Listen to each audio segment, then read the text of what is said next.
The auxiliary technician sat in the dim glow of his workstation, his large, black eyes scanning the endless stream of signals flowing across his screens. For years, he had monitored the communications of countless worlds, watching civilizations rise, fall, and sometimes vanish entirely. It was routine, predictable, until now, a sharp beep cut through the silence. He blinked, his tendrils twitching slightly as his fingers glided across the controls. The alert was odd, not an emergency, but something that demanded his attention. A loss of signal. He zoomed in on the data feed. The source was Earth. That was impossible. Earth was one of the most active planets in the galaxy. It never went silent. Humans were always transmitting news, music, conversations, even their chaotic entertainment feeds. He had grown used to the endless noise they sent into space. It was like background radiation, always there, always humming. But now nothing. He tapped a command, running diagnostics. Maybe it was a malfunction in the relay satellites. That happened sometimes. Space was vast, filled with unpredictable anomalies. Yet the results came back clear. The problem wasn't on his end. The signal from Earth had simply stopped. His fingers trembled slightly as he rerouted the signal path, reaching for alternate monitoring stations. He checked the deep space arrays, the emergency backup relays. Still nothing. No data, no voices, no sign of life. His stomach coiled with unease. One moment, the humans had been there. The next gone. He adjusted his headset, switching to the emergency override channel. If Earth had suffered some kind of disaster, the automated distress beacons would activate, broadcasting signals across the void. Those systems were hardwired, impossible to disable entirely, but there was only silence. A chill ran through him. This wasn't normal. Even planets that suffered catastrophic events, asteroid strikes, nuclear wars, left some kind of trace. There was always residual noise, emergency pings, scattered energy readings. Earth had none. It was as if the entire planet had gone dark all at once. A shiver of fear crawled down his spine. He leaned forward and activated the high-priority alert system. A deep, mechanical voice filled the room. Alert. Class 1 communication blackout detected. Source: Sol 3. Earth. Cause: unknown. The station lights flickered as the message was transmitted to the Galactic Council. He sat there, frozen, staring at the screen. He had seen worlds burn. He had seen planets swatted by war, consumed by disease, torn apart by rebellion. But never had he seen a world as loud as Earth simply vanish. Something had happened, something terrible, and whatever it was, the universe would soon learn to fear it. The Galactic Council chamber was alive with tension. Representatives from 100 different species filled the vast circular hall, their voices clashing in a chaotic storm of fear and speculation. The news had spread faster than light. Earth had gone silent. No signals, no distress calls, nothing. It was as if humanity had been erased in an instant. At the center of the chamber, High Chancellor Vorix raised a clawed hand, demanding silence. The voices faded, but the unease in the room remained thick. The situation is clear, Vorix said, his voice calm, but edged with something cold. The human homeworld has ceased all transmissions. Our long-range scans detect no abnormal energy readings, no signs of war, no planetary devastation. And yet, Earth is silent. A deep, guttural growl came from one side of the chamber. General Rethan of the Drollcon Dominion, a war-hardened reptilian, stood with his massive arms crossed, his golden eyes burned with suspicion. This is a deception, Rethan hissed. Humans are not weaklings. They do not simply disappear. They must be hiding something. A slender, blue-skinned delegate from the Ulnari Confederation shook her head. If they are hiding, why would they cut all contact? Humans thrive on communication, on strategy. No, something has happened to them. A new voice, cold and metallic, joined the discussion. Ambassador Xulura of the Vorthic Collective, a machine-based species, tilted its head slightly as its glowing eyes flickered. There is a 72.3% probability that Earth has suffered a catastrophic event, Xulura said, its robotic voice emotionless. But the lack of energy disturbances or planetary changes suggests another possibility. And what is that? Vorix asked. The humans have done this intentionally. A silence fell over the chamber. The thought was unsettling. Humans were unpredictable, dangerous even. But why would they shut themselves off from the galaxy? Rethan let out a sharp breath. You fear them, don't you? He turned, his gaze sweeping over the other delegates.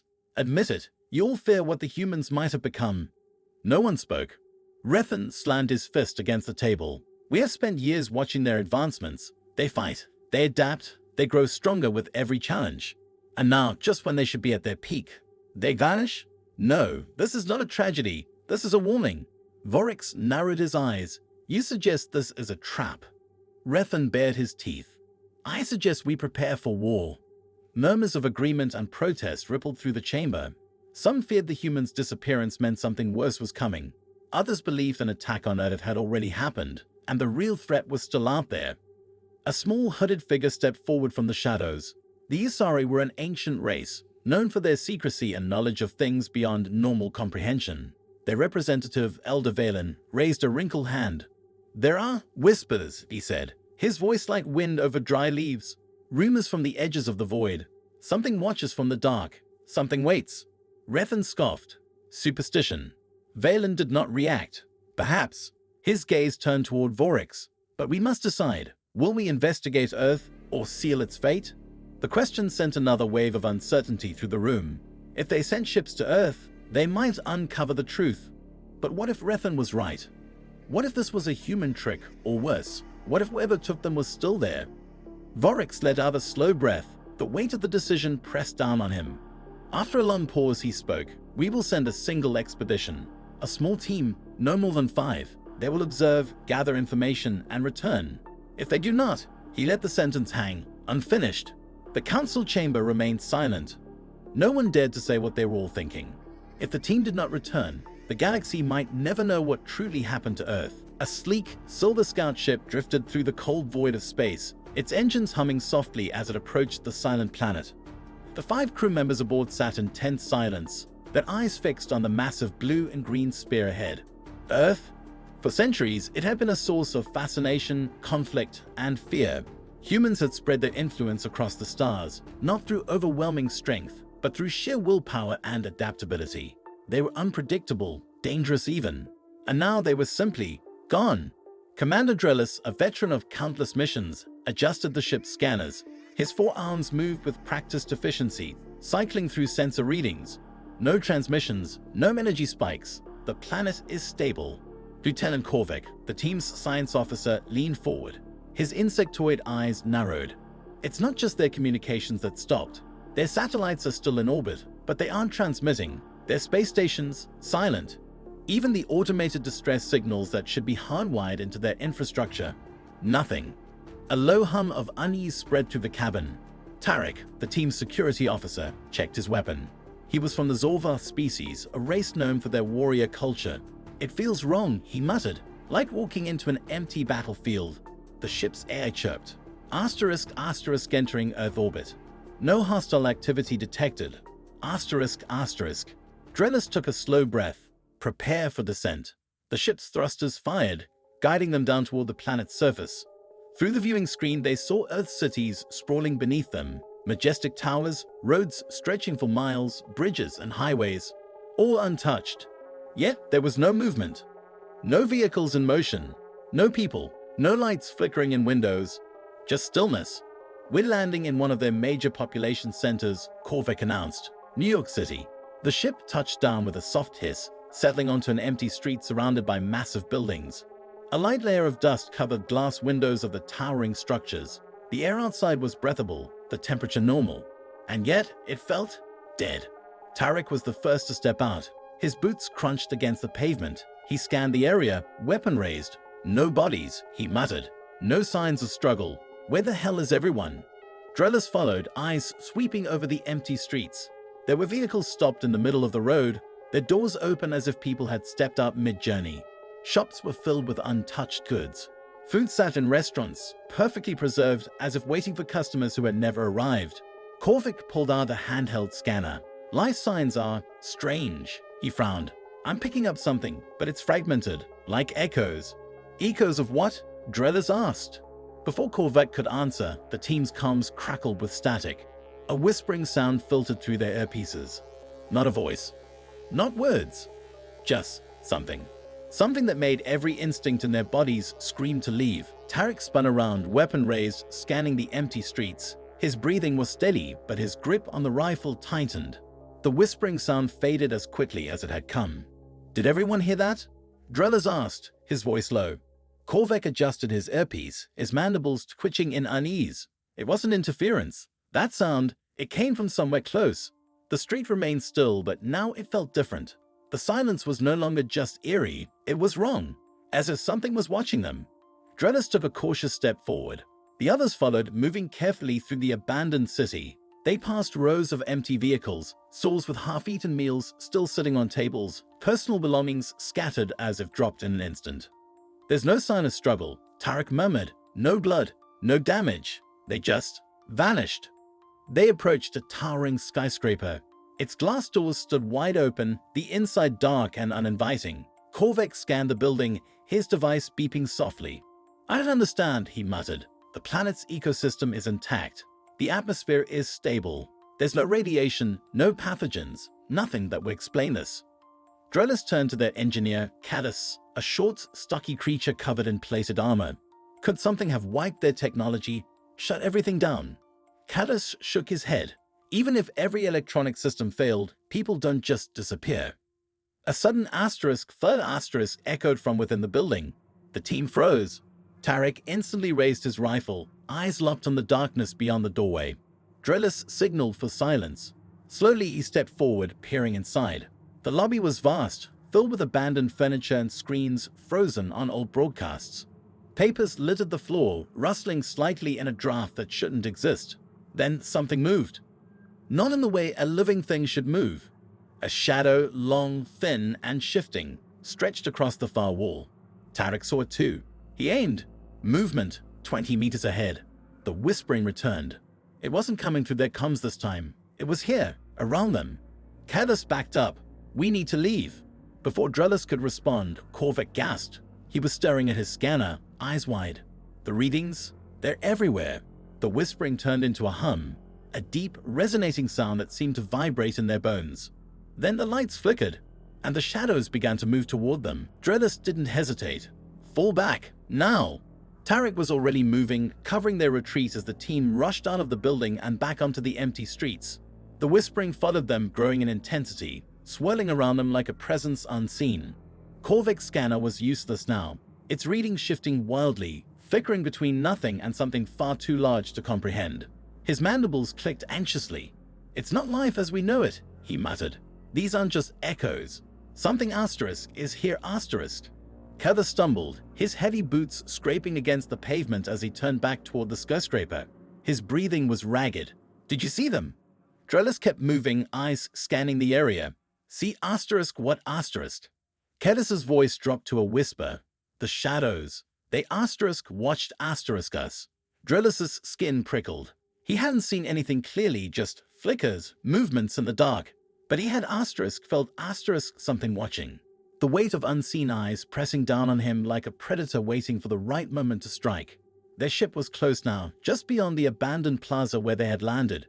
Tarek reached it first, pressing his hand against the control panel. The hatch hissed open.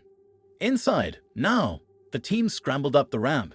As soon as the last of them was in, Tarek slammed the door shut. The metal sealed with a reassuring asterisk clunk asterisk. For a moment, no one spoke. The ship's lights flickered as the systems rebooted.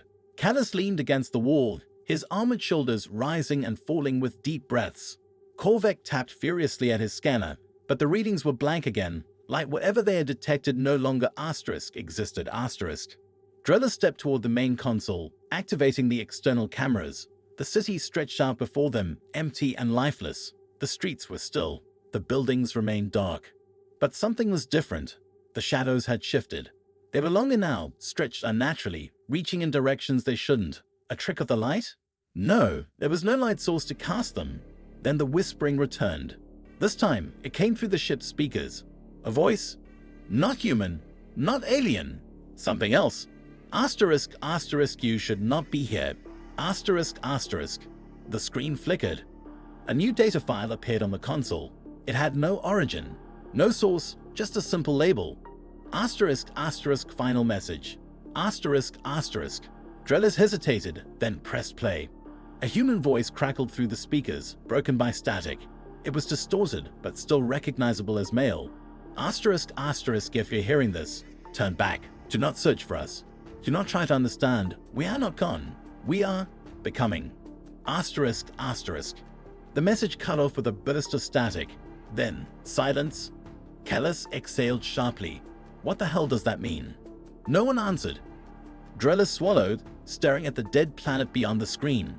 Whatever had happened to humanity, it wasn't over, and whatever the asterisk had become, the universe was not ready for it. Drellis clenched his fists, his forefingers digging into his palm.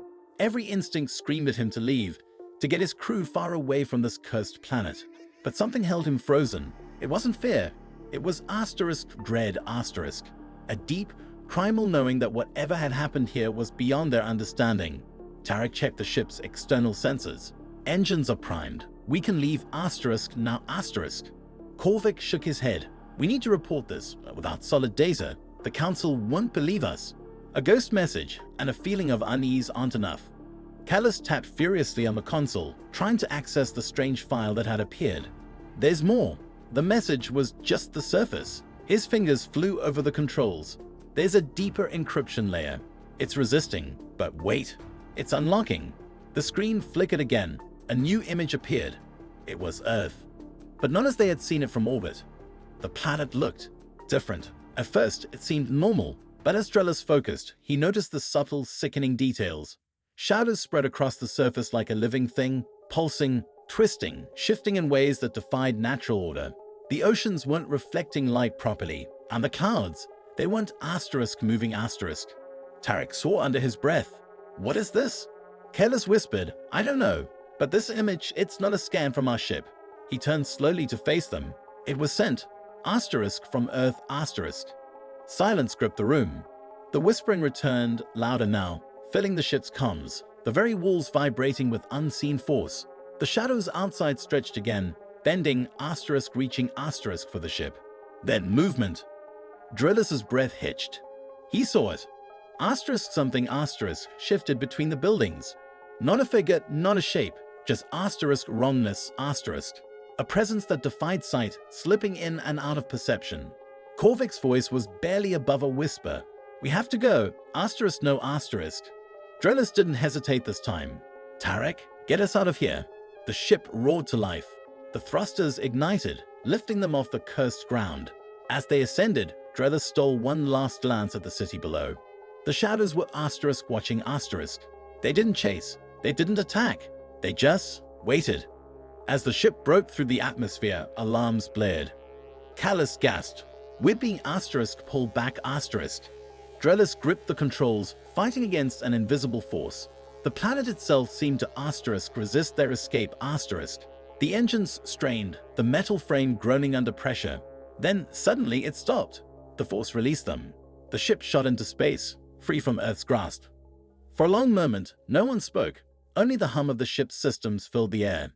Tarek exhaled sharply. We are never coming back here. Korvik, still staring at the dark planet shrinking behind them, spoke softly. It let us go. Drillis's blood ran cold. Earth had let them leave not as a warning, but as a message. Whatever humanity had become, they weren't trapped. They were waiting. The journey back to the fleet was eerily silent. No one spoke, but the weight of what they had seen, what they had felt hung thick in the air. The darkness of Earth wasn't just absence. It was presence, awaiting, watching, becoming presence. Drellis sat at the helm, staring into the endless void ahead, but his mind was still on that final moment. The whispering had stopped, but he could still feel it, echoing in the back of his thoughts. Callus finally broke the silence. We shouldn't report this. Tarek frowned. What? Callus looked at him, his usually sharp, calculating eyes dulled with uncertainty. If we tell the council, they'll send more ships. Investigate, and he hesitated. I don't think we want to know what happens when you look too closely. Korvik's mandibles twitched. You think humanity did this on purpose? Callus exhaled. I don't know what I think. Drillis gripped the controls tighter. We have to report it. If we don't, someone else will investigate eventually. He turned to face them.